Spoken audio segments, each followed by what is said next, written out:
Ya, wis Gong. Heeh, wis. Sah, sah. Ora maju meneh. Oke. Piye iki wis entek pamundhutane ya iki wis jam setengah telu yan wisan ya. Ayo karo alon-alon neruske laku, Gong. Laku apa? Laku prihatin apa? Lakone iki lho, Gong. Ha iya. Terus ya iki apa jenenge? Wis cukup tak kira iki semene iki. Heeh, ndak. Kok nek kakean ya ora apik. Heeh. Ayo do sebo. Sebo. Heeh. Wah, urung tutuk ya aku, Truk. Ya sebo kuduan. Ya. Kae ndoro-ndoro putra-putra Pandhawa kae ya wis malah wis do mlumpuk ning Karang Kadempel kae. Ya awake melu nyaket sowan nganggo apa? Wis ngaku playon wae. Oke. Ya ayo.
Gus Ndara Antasena Ndara Gatotkaca Ndara Antarja. Kula jan ngaturke panuwun matur nuwun sanget niki. Dene ndika sedaya kersa rawuh wonten Karang Kadempel sajake badhe paring pambiyantu nggih. Ha, Petruk. Kakekne Semar bakal mbangun desa mongko iki para pepundhen Pandhawa padha lenggah ana kene. Uga bakal padha sabiyantu dadi para putra kudu melu sabiyantu. Ya Petruk. Wis salumrayen to para putra Pandhawa uga padha sabiyantu ngelingi kabeh lelabuhane Hyai Semar tumraping negara Ngamarta. Ya Punakawan. Aja sumelang kabeh para putra mesti melu ngenteng-entengi bot kerepotane Hyai Semar. Waduh matur sembah nuwun sanget. Lajeng kersanipun pripun? Petruk, ya mung ngene. Gegayuhan utama iki wis tak mestine ana pacobane. Mula aku sak sedulur mapan ana kene iki sing baku njaga keslametane Kyai Semar lan kahanan Karang Kadempel. Neng, kowe kabeh ya sing kudu prayitna ati-ati merga saka pandugaku iki mengko bakal ana wujudan sing ora kasat mata. Lho. Ana barang sing ora kasat mata niku pripun, Den? Ya mengkono. Mula Kakang Gatot Kakang Antarja iki Ya sing do praitna waspada tenan lho. Merga iki pancen arep ana laku dom sumuruping banyu kang sumedya mlebutek banyu bening. Klebu Gareng Petruk Bagong iki ya sing do praitna tenan nggih, Gus.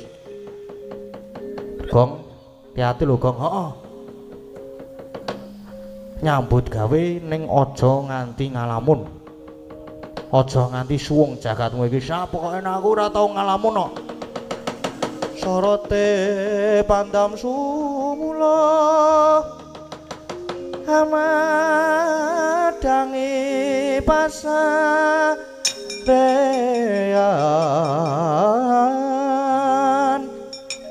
nanging wadana remu-remu kalingan hang-hangang sang tiah mananggung sumungkem guling sang kakung rerepa baboe maneman peraten tek branto kulum dadah runte oladalah harcaka blai-blis lanat padha jek-jekan mundi dawe pukulun pandya Betari Durga aku sak kanca supaya mapan ana ing Karang Kadempel kene nanging supaya padha laku panglimunan pamriye sing mapan ana kene aja nganti padha ngerti waladalah ya iki para putra Pandhawa malah padha mlumpuk ana kene padha jagongan ya tak kiri godane aku manjing ana awake Antarja iki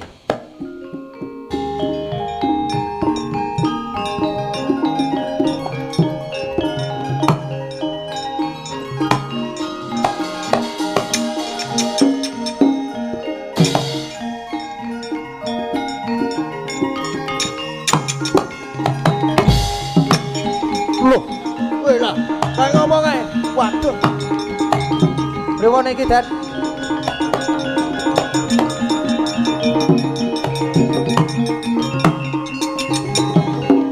Gus Ndara Antasena niki mau pripun kok Ndara Antarja ngerti-ngerti nglarak Ndara Werkudara Ndara Werkudara Ndara Gatotkaca nganti kleru alon-alon terus heeh aku ki panik kaget Gong gek nika sajake dijempalani terus lah aku morak ya wis kandha heeh sing do ati-ati tenan ora kena do ngalamun lah Kakang Antarja kae mbok menawa mau ki terus ngalamun sajake padu karo sing wedok seneng omahe terus njuk ngalamun kakean pikiran terus kesurupan barang sing ora ketok njur ngerti-ngerti ngajar karo Kakang Gatot wah Gong hati-hati lho Gong heeh aku ngati-ati nek aku ki lah terus niki pripun niki Den ayo wis kae ditututi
Gatotkaca sejatine aku sengit karo kowe wis kawit biyen merga padha-padha anak Werkudara nanging kowe sing ditresnani kudune sing ditresnani ki Antarja merga aku ki anak mbarep mula aku sengit tenan karo kowe pantes ya mung kudu tak ajar kaya ngene iki ayo nek pancen kowe digdaya tangiya Gatotkaca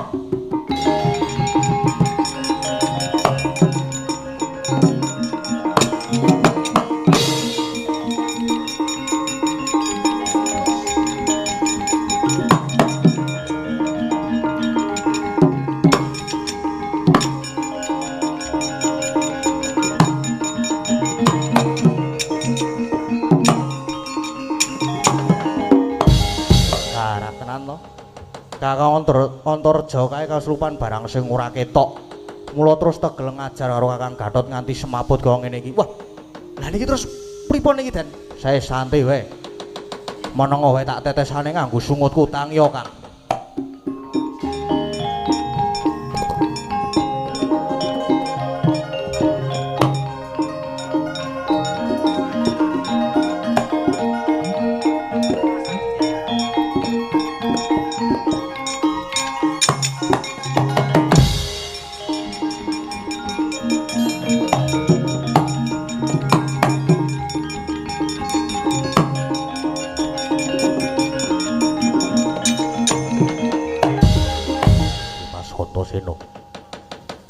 Kakang iki mau kena ngopo ngerti-ngerti kok diajar karo Kakang Antareja. Ayo merga Kakang Antareja iki mau kelebon barang sing ora ketok, mula banjur tega njembalani Kakang Gatot. Wis saiki ngene, Kakang Gatot kuwi duwe daya piandel ya kuwi suket Kalanjana Siti. Wateken niku. Kuwi wateken. Ben iso weruh sing ngeslupi Kakang Antareja kae wis engko nek weruh Kakang Antareja kae genti ajaran wae ya Dimas mati dening aku kowe.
Antareja to ajar nganti aku bisa metu saka awake Antareja. Ayo apa kowe weruh karo aku? Weruh nyoh Taparana.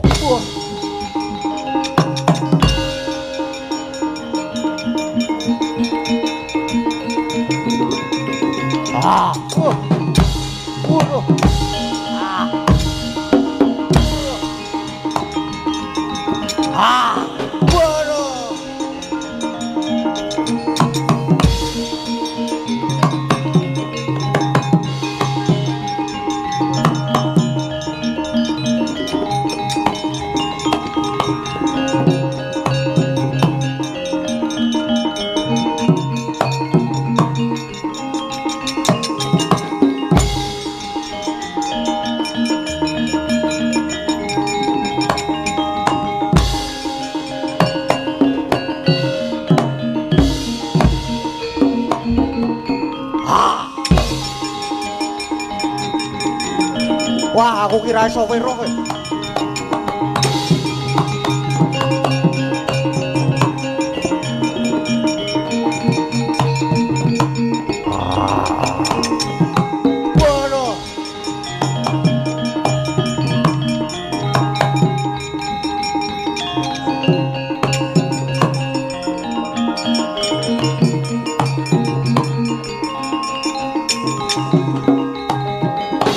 Wis, Truk.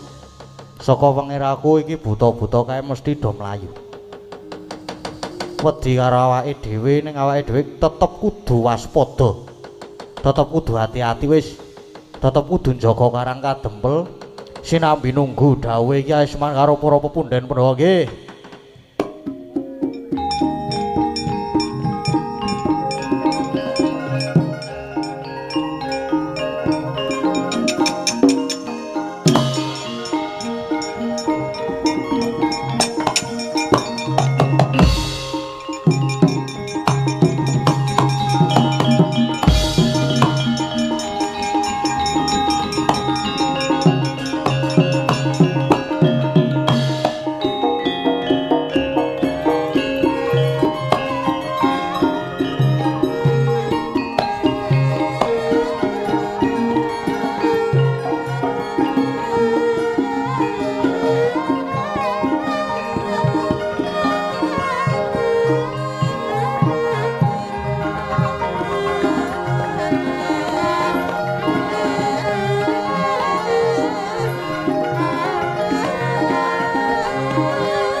meh rahina sumubang iwang haruna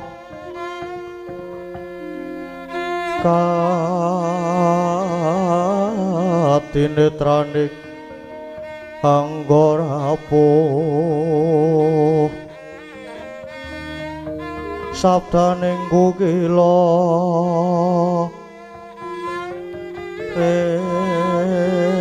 engganegara saketer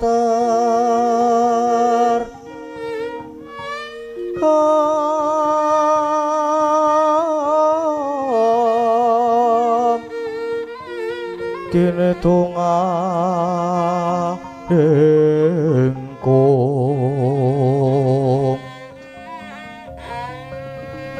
ler pusing bini wanco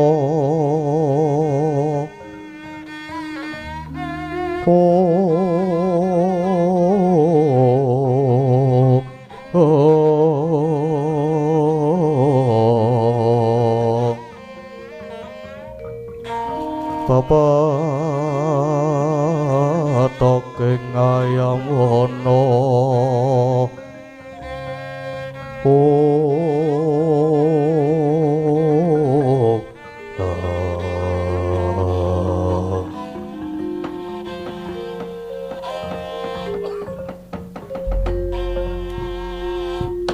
Ilahing Semar ulun pasang pambagya padha kanthi raharja inggih pangestunipun ulun padha nang wilujeng sowan kula pabekti kula kunjuk pukulun ya wis ulun tampa karya bombong ing tas ulun banjur apa karyanira marak ana ngabyanara ulun kekilapanipun menapa temtu paduka pukulun sampun prisa dhateng mubah musik legetaning manah kula adile pitakon kuwi mung diwangsuli mula nganggo sajarwa dhisik nggih kula tak matur pukulun kula niku ditangisi momongan kula para Pandhawa bilih Bathari Sri Dewaning Boga niku murca monggo kula ngertos yen Bathari Sri niku pancen paduka timbali dipun kersakaken sawetawis mapan wonten Ngundarandir Bawana mriki.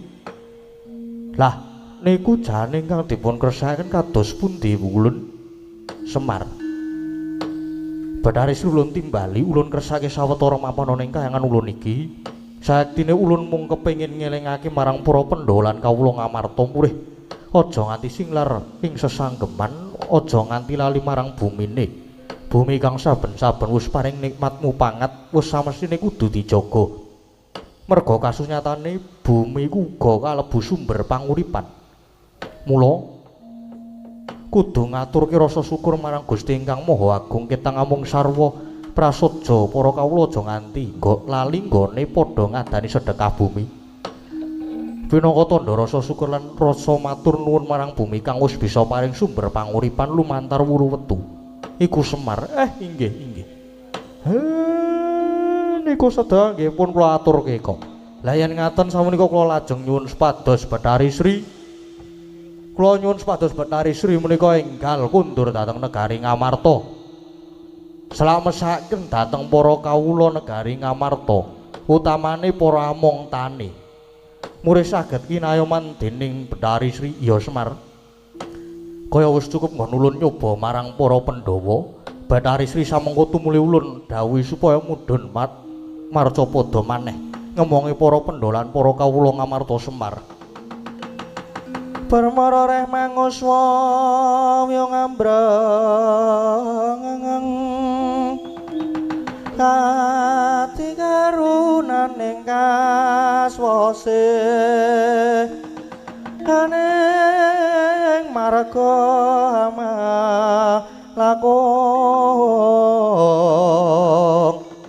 dasang kondo astrat mojo leng-leng lalu hangulati matur sembah nuwun pukulun dene sampun minangani panyuwun kula sedaya dawuh paduka pukulun badhe kula estakaken Nanging lajeng babakan anggen kula badhe mbangun desa. Babar pisan kula nyuwun dipun ayomi kulun. Ayo Semelang Semar. Kulun mesti bakal njangkung lan paring sarana marang gegayuhan kita nggone mbangun Karang Kadempel. Malah babar pisan ulun uga paring wahyu katentreman kanggo jeneng kita lan para Pandhawa mudhune para kawula ngamarta. Nggih matur sembah nuwun kulun. Dados niki lakone saged kangge lampahan tumuruning wahyu katentreman. Iya Semar mangkono. Salakon iso 3-3 lakon. Kang saka iku bebarengan Bathari Sri supaya mulih ning Ngamarta babar pisan tampan ana sarana kekuatan kanggo mbangun desa. Uga wahyu katentreman tumuli tampan ana Semar. Inggih matur sembah nuwun pukulun.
Sakundurmu saka kayangan katone iki pukulan Bathari Sri uga wis kundur ning negara Ngamarta.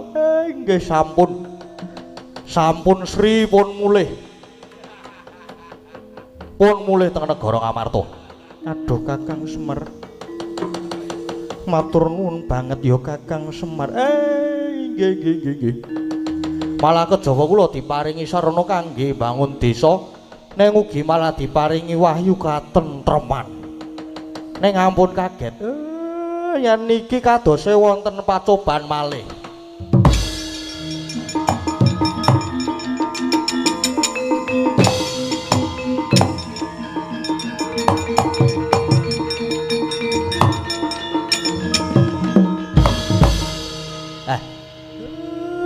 Iki Petruk mlayu-mlayu ki ana ngopo kena ngopo. Matur-matur ngersani Bapak. Saha ndara-ndara kula. Ndara bayi ndara.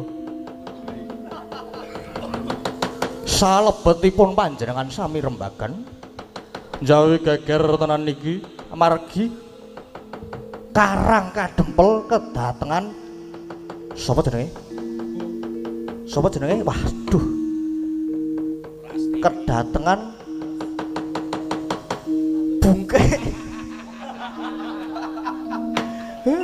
Monggo kowe ora digendari meneh. Monggo kowe kuwalat. Aku ki lali, Je, Pak. Kedatengan sapa jenenge? Bathara Kala. Para putra-putra ki mboten wonten ingkang wani methuke. Lah kok ana-ana wae Bathara Kala rene iki ngopo? Sumbar. Sing disumbari ndara-ndara kula Pandhawa. Yen Pandhawa badhe dipun mangsa krana niku jare dadi Sukerta. Tak jakae.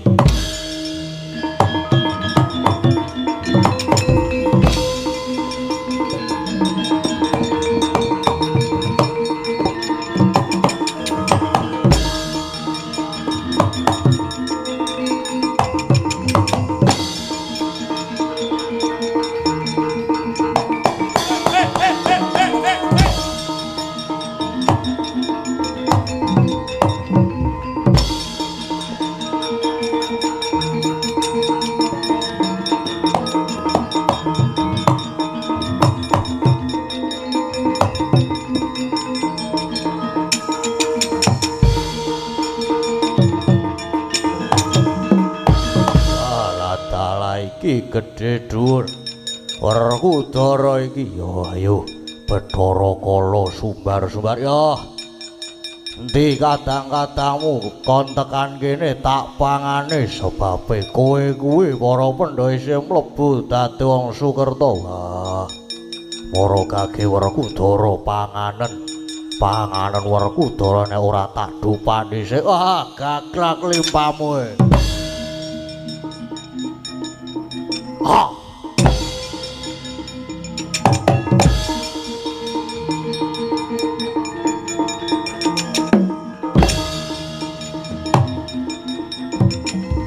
Waduh. Ah. Oh.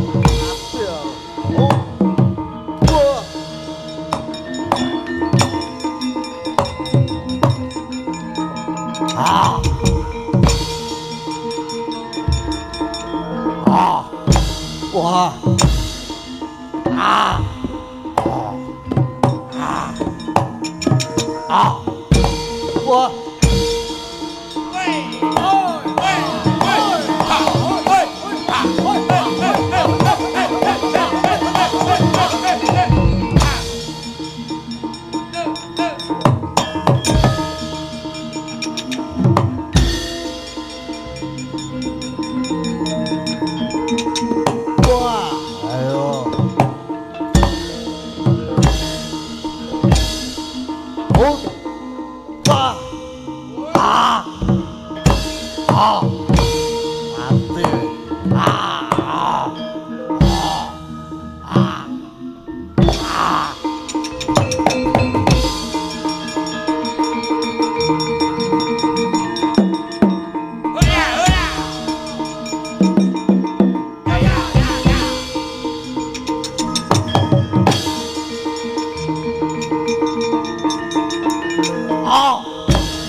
Iki pembayune para Pandhawa Prabu Puntadewa.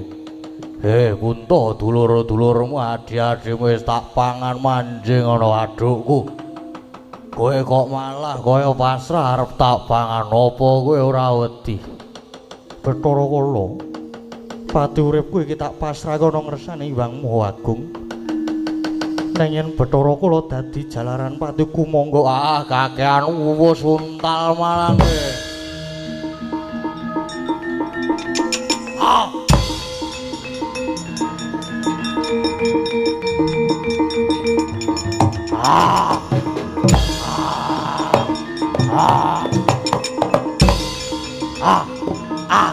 Waduh. Waduh. Waduh, ati aku. Waduh. Wah. Waduh, ati Werkudara Janaka kembar. Tak pangan kaya gampang wae manjing ana wadukku. Neng bareng Puntadewa tak pangan mung mandheg ana telak. Kok malah kelegen aku iki, waduh. Tak ulu ya ora iso. Tak lepeh wis kulino. Aduh ora iso yan. Aduh piye iki lara kabeh awakku. Aduh mati aku.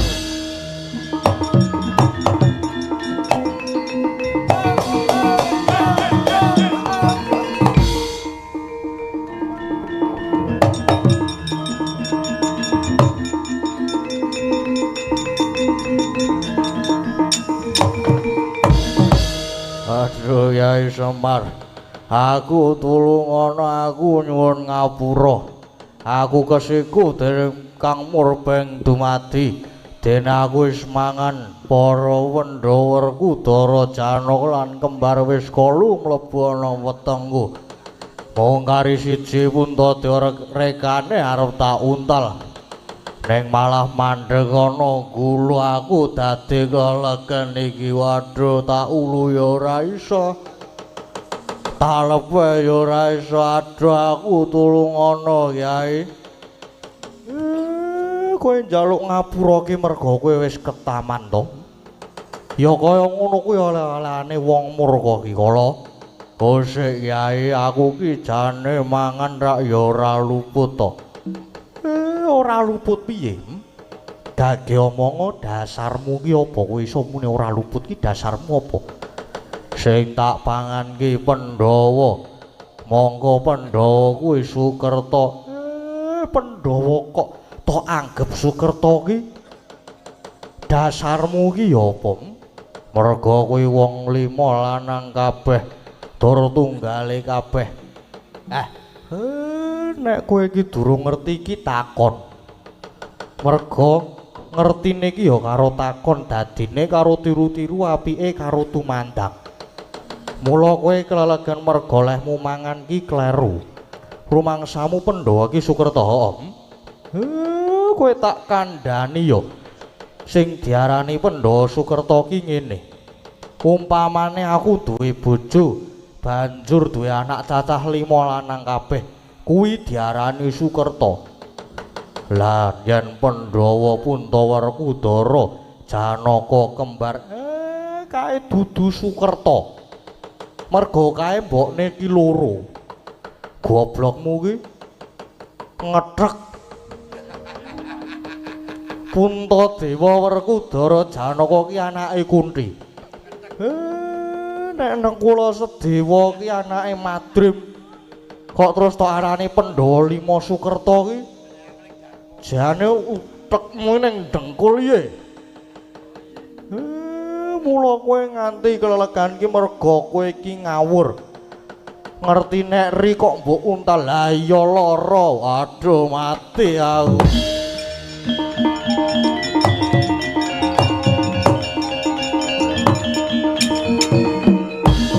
Aduh.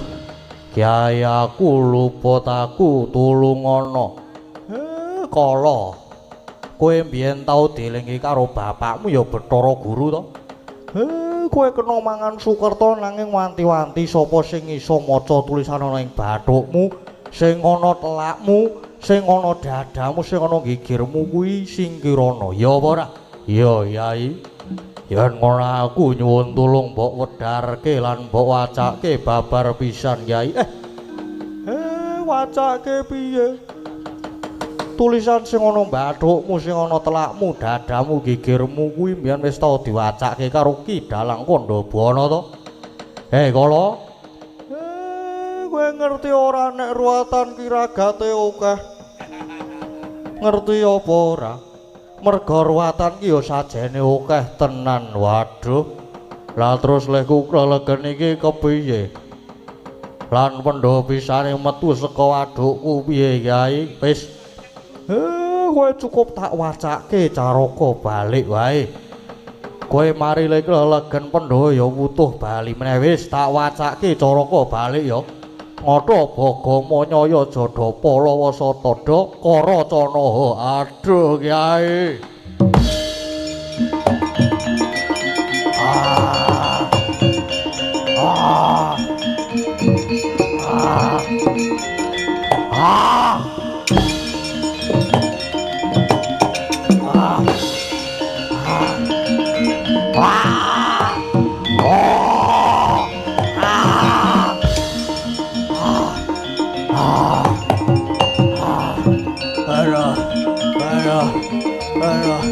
Ah. Ah. Ah. Ah. Ah. Ah. Oh. Ah.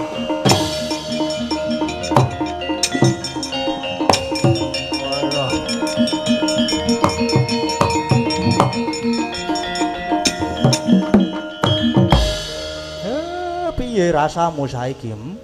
Bareng Pandhawa wis mbok lepeh kepiye saiki? Ya kepenak rasane.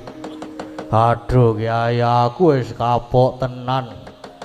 Ora arep mangan Pandhawa sepisan maneh. Aku nyuwun ngapura ya Kyai.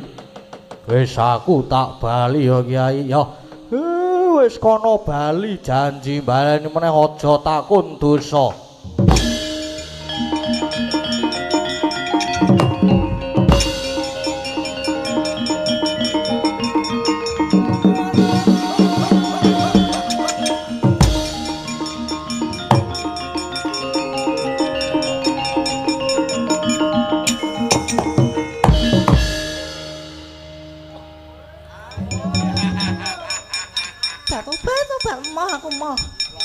Aku nggak mau.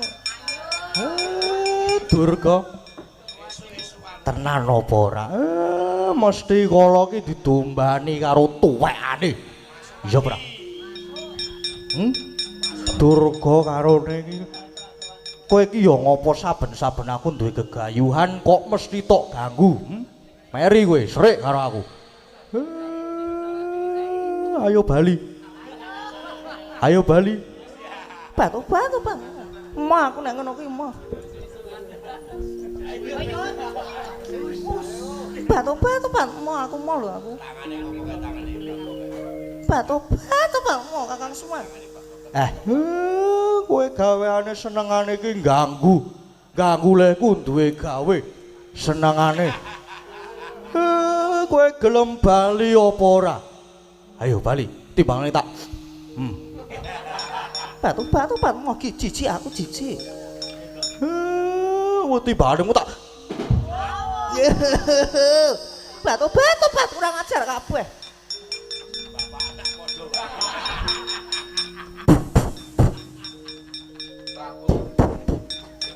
Apa ya iki ya?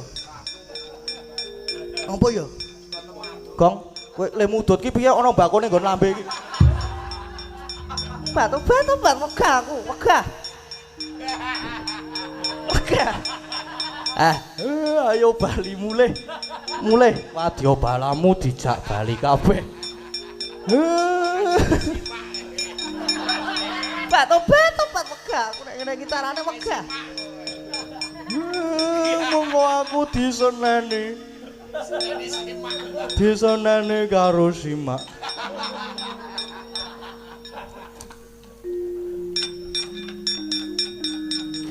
Aku nek kae wong nyegat meneh. Kon jegal. Gah aku. Janji wani ganggu gaweanku, wani ganggu bendaraku Pandhawa. Wani ganggu wong-wong dulur-dulurku sing lenggah ana padukuan 13 Malangan Sri Gading kene iki. Masih berani? Aja takon dosa kowe Durga, aja takon dosa. Inggih, aku tak bali njaluk pamit.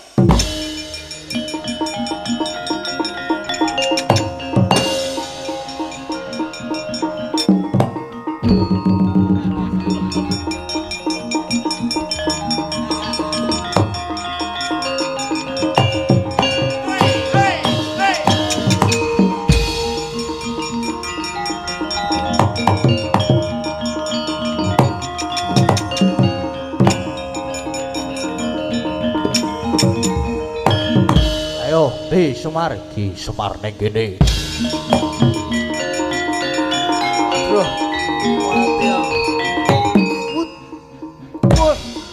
Waduh.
Udara. Bagong. Bagong arep nek di ben ora tancep kayon. Sesuwe wektune iki. Bali rene digawa mulih rene.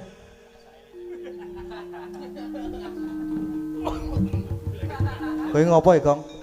Mbok diresiki sik jijiki.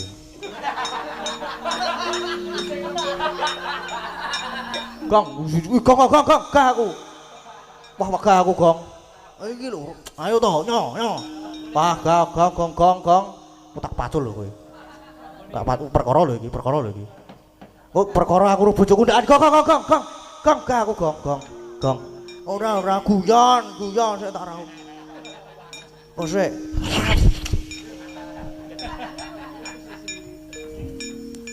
Ngono lah apik, Gong. Heeh ya. Wis meneng wae kowe.